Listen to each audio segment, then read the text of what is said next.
Hello friends, welcome to our channel Gyansagar spoken English Warora. Gyansagar spoken English Warora या YouTube चॅनलवर आपणा सर्वांचं मनपूर्वक स्वागत. In this video we are going to discuss very important conjunctions of time till and until. Let us start.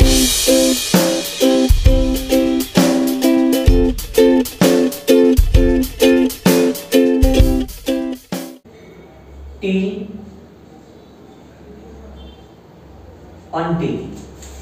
तर till आणि until हे बहुत बदमाश असे वर्ड्स आहेत का बहुत सारे विद्यार्थ्यांना समजत नाही. कारण काऊन नाही समजत तर till until हे प्रेपोजिशन पण आहे आणि till until हे कंजंक्शन पण आहे. म्हणून येते ते लफडा येतं पोरं होते कन्फ्यूज. तर आता आपण या व्हिडिओ मध्ये शिकणार आहोत कंजंक्शन्स ऑफ टाइम म्हणून. आधी एक व्हिडिओ बनवलेला आहे टिल अंटिल चा जिथे प्रेपोजिशन्स ऑफ टाइम म्हणून आपण शिकलो. तर ते बघितल्यानंतर हा जेव्हा व्हिडिओ बघाल तेव्हा तुम्हाला लवकर डोक्यात घुसन का टिल अंटिल कधी प्रेपोजिशन्स असतात आणि कधी कंजंक्शन्स असतात. ओके, तर मी एक साधा आणि सरळ सांगून देतो तुम्हाला की प्रेपोजिशन म्हणून कधी आपण यूज करत असतो. ठीक आहे, तर आणि कंजंक्शन म्हणून कधी वापरत असतो. तर पहिले समजून घेऊ टिल आणि अंटिलचा अर्थ काय असते. ठीक आहे, तर या दोघांचाही अर्थ होत असतो पर्यंत. काय होत असते पर्यंत आणि जो पर्यंत असा अर्थ होत असते. काय अर्थ होत असते पर्यंत जो पर्यंत. ठीक आहे, त्याच्यानंतर आपण इथे सबऑर्डिनेटिंग कंजंक्शन ऑफ टाइम म्हणून शिकणार आहोत, म्हणजेच कंजंक्शन म्हणून शिकणार आहोत. सबऑर्डिनेटिंग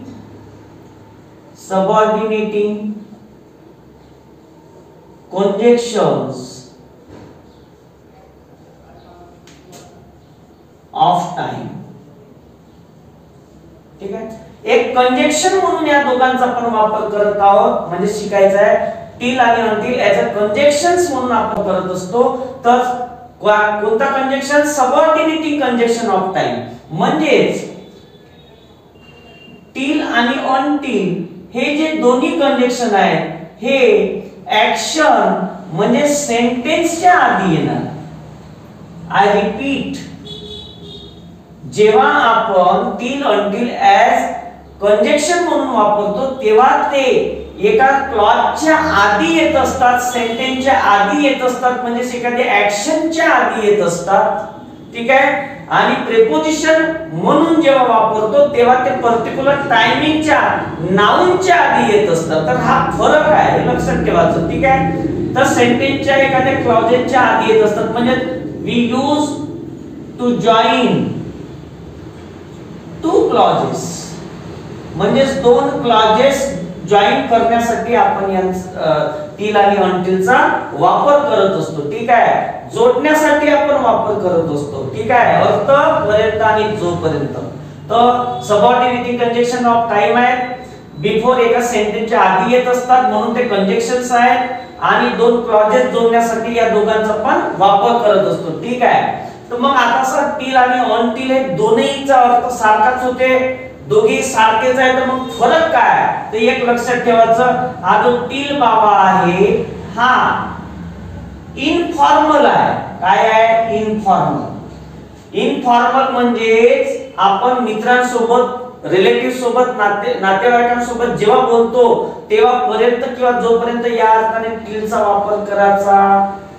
मग अंटिलचा कधी वापर करायचा सर. अंटिल हा फॉर्मल आहे, फॉर्मल.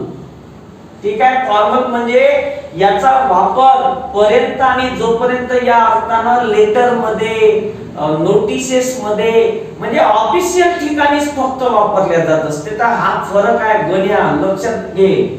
टिल आणि अंटिल दोघांचा अर्थ सारखाच आहे, दोन्ही कंजंक्शन आहे. मग कोणतं कुठं जमवायचं तर साधा फरक आहे. हा घरगुती कुठे वापरतो मित्रमंडळी सोबत आणि अंटिल जो आहे तो ऑफिशियली वापर. ठीक आहे, हा डिफरन्स आहे. ठीक आहे, तर अशा प्रकारे टिल आणि अंटिल कंजंक्शन्स ऑफ टाइम आहे. आता आपण with the help of example समजून घेऊ. त्यापूर्वी काय नेमकं काम करत असतात टिल आणि अंटिल, काय काम करत असतात सर. तर काय दाखवत असतात टू शो दाखवत असतात to show something will continue एखादी क्रिया चालू राहील to show something will continue before or up to a certain time of an action म्हणजे till आणि until चा कंजक्शन म्हणून तेव्हा वापर करायचा जेव्हा एखादी क्रिया चालू राहील कधीपर्यंत जोपर्यंत दुसरी क्रिया घडत नाही तोपर्यंत एखादी क्रिया चालू राहणार जोपर्यंत दुसरी क्रिया घडणार नाही तोपर्यंत तेव्हा आपण till आणि until चा वापर करत असतो मीन्स एखादी क्रिया दुसऱ्या क्रियेपर्यंत चालू राहील असं दाखवण्यासाठी till आणि until चा वापर करायचा आता with the help of example आपण समजून घेऊ जसं मी येईपर्यंत तू जाऊ नकोस मग आता जाण्याची क्रिया करू नकोस कधीपर्यंत जोपर्यंत मी येणार नाही जोपर्यंत माझी येण्याची क्रिया होणार नाही घडणार नाही तोपर्यंत तू जाऊ नकोस मग इथं काय आलं till until I come don't go till until I come मी येईपर्यंत जाऊ नकोस don't go until I come जोपर्यंत मी येत नाही तोपर्यंत जाऊ नकोस तर until चा अर्थ जनरली निगेटिव्ह सेन्स मध्ये येत असते म्हणजे जोपर्यंत मी येणार नाही जोपर्यंत मी येत नाही तोपर्यंत जाऊ नकोस आणि till चा अर्थ मी येईपर्यंत जाऊ नकोस असा अफर्मेटिव्ह सेन्स देत असते ठीक आहे so don't go till until I come आला एक सेंटेन्स आला एका सेंटेन्सच्या आधी यूज केलेला आहे म्हणून इथे हा जो till until आहे हा एक काय आहे कंजक्शन आहे कंजक्शन ऑफ टाइम आहे इथं जर मी असं लिहिलं असं don't go till until 5 PM आता बघा इथं टाइम आला 5 वाजेपर्यंत जाऊ नको रे तर 5 वाजेपर्यंत म्हणजे इथे एक निश्चित वेळ आणि वेळेचं नाव आलं नाऊन आलं आणि इथं जर टायमिंग असता till until 5 PM असतं 5 PM असतं तर till until काय झालं असतं प्रेपोजिशनचा टाइम झालं असतं तर हा फरक आहे लक्षात ठेवायचा ठीक आहे दुसरं एखादं एक्झाम्पल घेऊ पाऊस थांबेपर्यंत आपण इथंच थांबू म्हणजे इथंच वाट पाहू ठीक आहे सो लेट्स वेट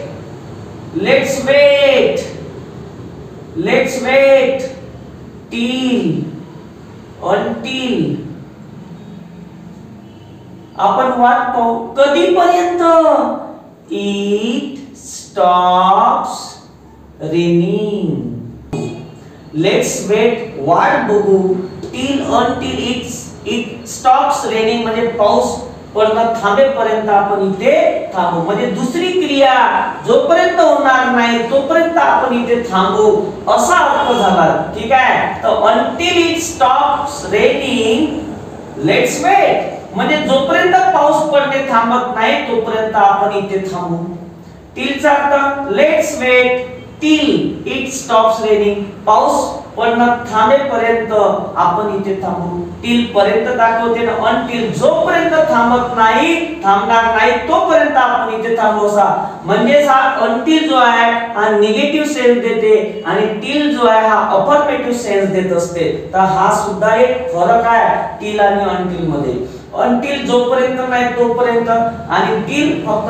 पर्यंत पाऊस पडणे थांबेपर्यंत आपण इथे थांबू जोपर्यंत पाऊस पडणे थांबत नाही तोपर्यंत आपण इथे वाट बघू थांबू म्हणजे until हा निगेटिव्ह सेन्स एक्सप्रेस करते आणि till हा अफर्मेटिव्ह सेन्स एक्सप्रेस करते तर हा फरक आहे ठीक आहे दुसरे एखादे एग्जांपल घेऊ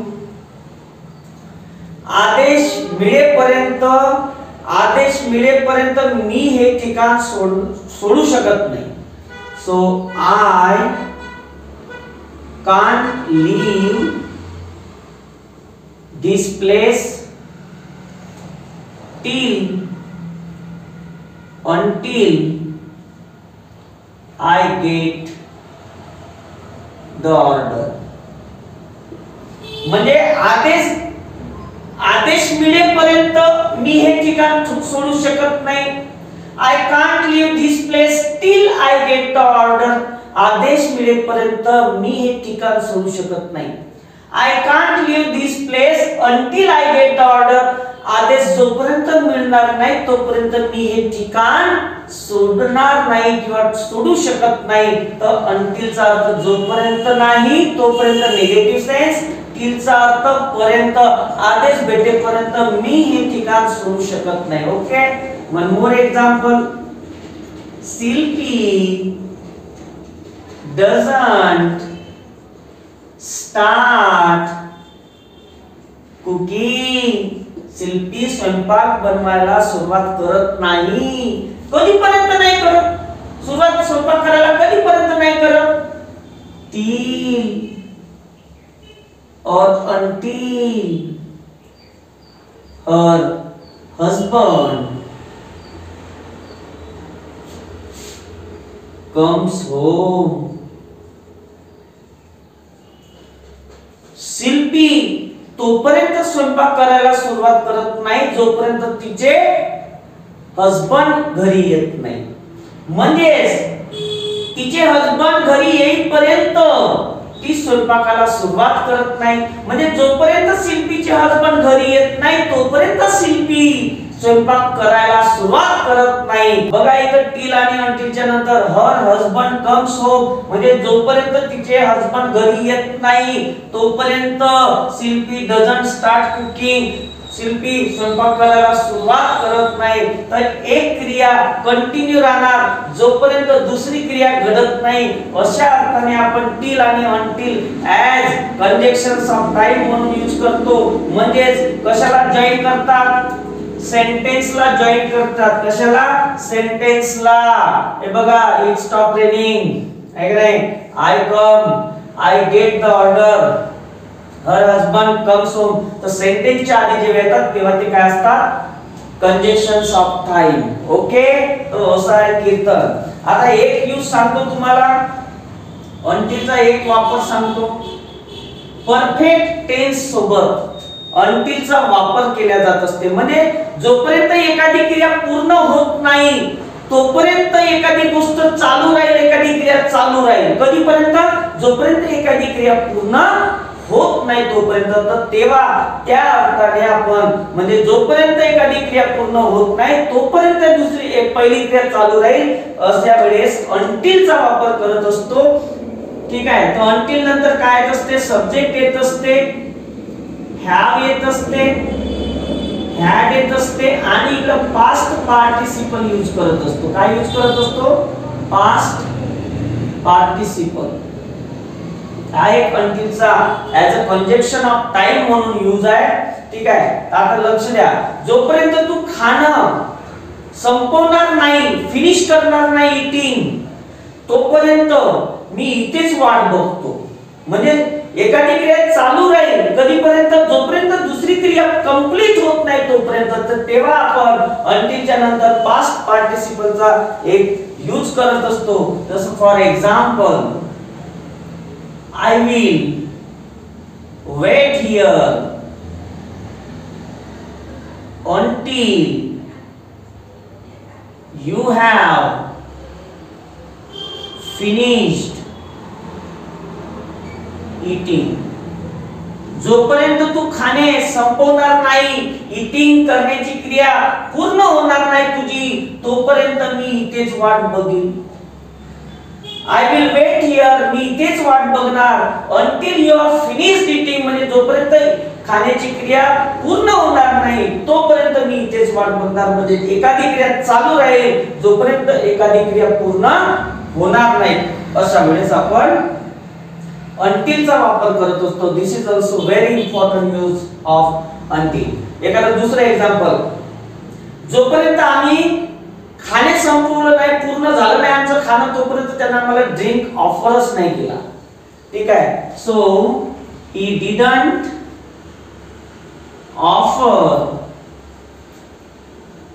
अस ड्रिंक, त्याने आम्हाला ड्रिंक ऑफर नाही केला.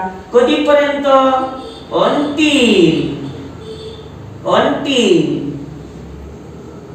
we had finished ईटिंग म्हणजे ईटिंग करण्याची खाण्याची क्रिया जोपर्यंत आमची पूर्ण झाली नव्हती तोपर्यंत त्याने आम्हाला ड्रिंक ऑफर केला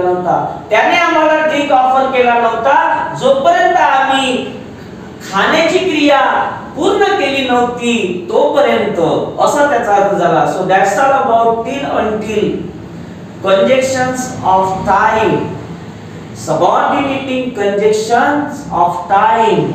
I hope you understood till until conjunctions of time. पुन्हा भेटूया पुढल्या व्हिडिओ मध्ये एका नवीन कंजंक्शन सोबत. Till then bye and take care.